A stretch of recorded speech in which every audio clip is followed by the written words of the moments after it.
What's up everybody? Alors mon postiche me dit que certains d'entre vous se demandent qui je suis, on va y répondre le temps d'un CV express.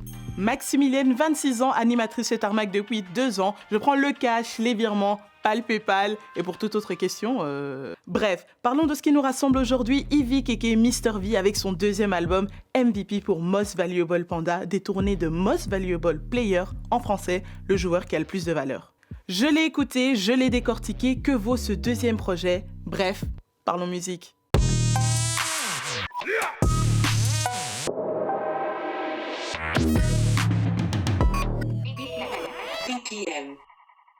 Mr V est un rappeur youtubeur qui vient de Grenoble et qui s'est fait connaître par ses vidéos marrantes tournées dans sa chambre.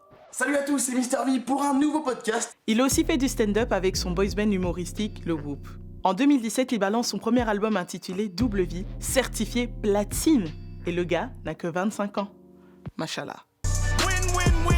Après, pour la petite anecdote, je dois vous avouer que je ne savais pas où se trouvait Grenoble.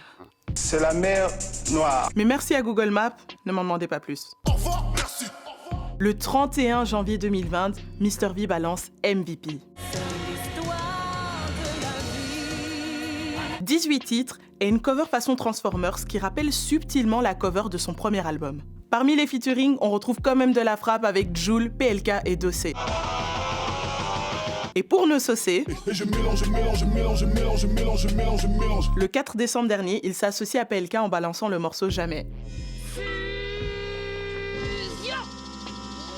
Puis il a récidivé avec Dossé dans un clip tellement gang, gros bolide façon Monster Jam mais avec une instru hyper dansante.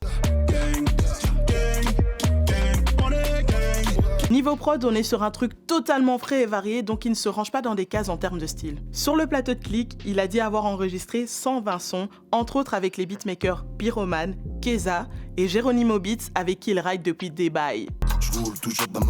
Perso, mes gros kiffs sur MVP sont Miami Heat, FaceTime, Doudou Bem, Jamais, Vice City et Gang. En vrai, je trouve ce projet réussi et c'est vraiment intéressant de voir Mr V passer la 3e et s'éloigner un peu plus de son personnage comique, à l'image d'un son comme Femme de ménage quand il dit « C'est Yvick, bâtard, si tu voulais rire, casse-toi ». Et je valide fort sa démarche de montrer un côté plus sensible de lui le temps d'un FaceTime.